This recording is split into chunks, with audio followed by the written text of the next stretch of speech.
teks deskripsi itu terdiri atas dua struktur, yaitu yang pertama identifikasi dan yang kedua adalah deskripsi. Identifikasi adalah gambaran umum tentang suatu objek yang dideskripsikan yang berisi nama objek, lokasi objek, atau identitas objek. Bagian identifikasi dalam teks deskripsi itu ada 3.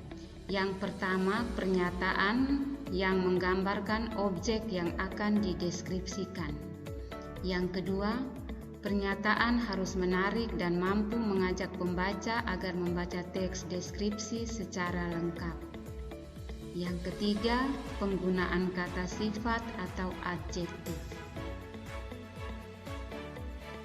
Yang berikutnya, struktur yang kedua itu adalah deskripsi. Deskripsi itu artinya bagian yang menjelaskan pengelompokan objek yang dideskripsikan. Bagian deskripsi meliputi penggambaran tentang kondisi objek yang dapat ditinjau dari beberapa segi seperti lokasi, orang, cuaca, dan ukuran. Yang kedua, penggunaan kata sifat atau adjektif yang berfungsi menggambarkan kondisi objek. Baik anak-anak, berikutnya kita masuk ke kebahasaan dalam teks deskripsi. Kebahasaan dalam teks deskripsi itu yang pertama, kalimat berisi penjelasan terperinci untuk membuat objek menjadi konkret. Contoh kalimatnya, kemegahan istana sudah terlihat saat memasuki gerbang istana. Kalimat perincian agar objek menjadi lebih konkret itu, yang pertama, pada gerbang istana terdapat hiasan sepasang burung elang yang sedang menyambar. Yang kedua, sebuah taman yang menambah kemegahan istana tersebut. Kebahasaan yang berikut, penggunaan kalimat yang menggunakan cerapan panca indera. Contoh, wisatawan bisa melihat beragam koleksi istana kerajaan Siak seperti kursi singgasana berbalut emas, duplikat mahkota kerajaan, meja kursi istana, senjata, dan lampu kristal. Kalimat tersebut menggunakan cerapan panca indera seolah-olah pembaca melihat sendiri beragam koleksi di istana kerajaan Siak. Jadi cerapan panca indera yang digunakan adalah penglihatan. Anak-anak, cerapan panca indera itu ada beberapa, ada penglihatan, ada pendengaran, penciuman, peraba, dan perasa. Kalau misalnya kita membaca teks, seolah-olah kita melihat apa yang digambarkan oleh pengarang tersebut, berarti dia menggunakan panca indera penglihatan, cerapan panca indera penglihatan. Dan apabila teks yang kita baca itu membawa kita untuk merasakan suasana yang ada di suatu tempat, berarti itu dia menggunakan cerapan panca indera perasa. Kemudian ada contoh lagi seperti ini anak-anak. Suara kicauan burung di pagi hari sangat merdu. Berarti itu dia menggunakan cerapan panca indera pendengaran karena dia mendengar melalui telinga. Baik anak-anak, kita lanjut ke unsur kebahasaan yang ketiga, menggunakan pilihan kata dengan emosi kuat dalam teks deskripsi. Artinya, kata yang digunakan untuk menggambarkan dan mengekspresikan perasaan yang dialami seseorang. Contoh, wisatawan akan semakin takjub dengan koleksi istana kerajaan Siak yang terdiri atas 2 lantai ini. Kata emosi kuat dalam contoh ini adalah kata takjub.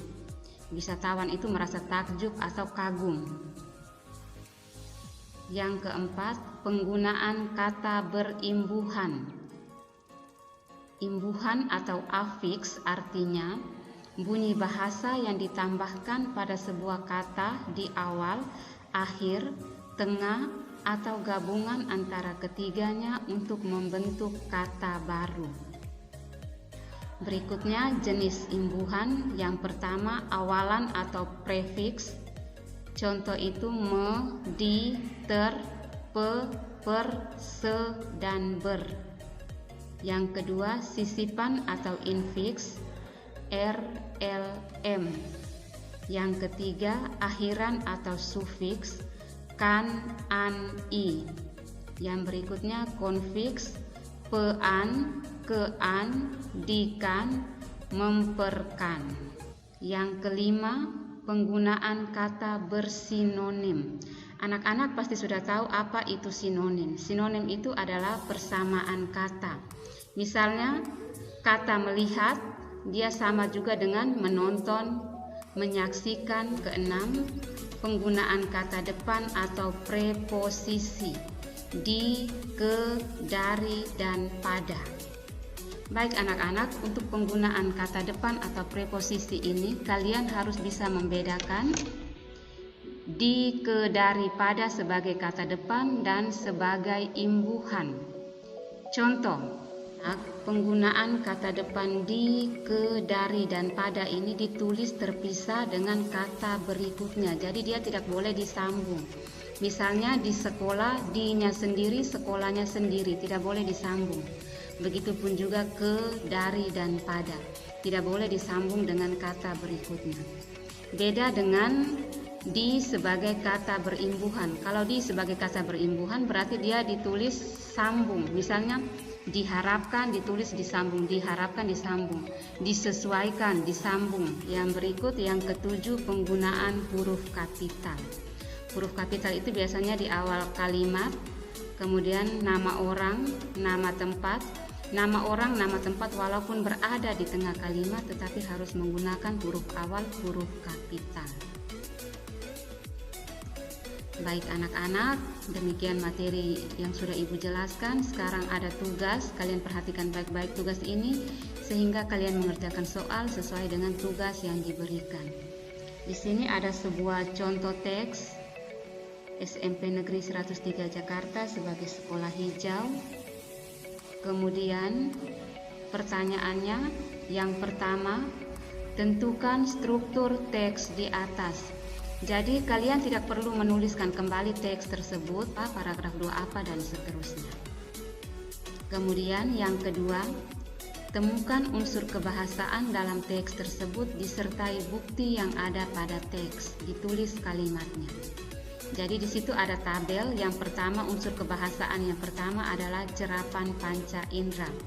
Kalian lihat buktinya pada teks. Misalnya dia menggunakan cerapan panca indera penglihatan, kalian tulis buktinya yang ada di dalam teks. Kalimat mana yang menggunakan cerapan panca indera penglihatan. Yang kedua, kata berimbuhan. Kalian lihat di dalam teks kata-kata apa yang mendapat imbuhan, kemudian ditulis.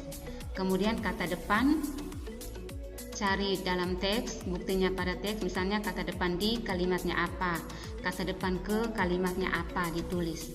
Kemudian kata bersinonim. Bersinonim itu persamaan kata. Kalian lihat di situ kata apa yang memiliki persamaan kata.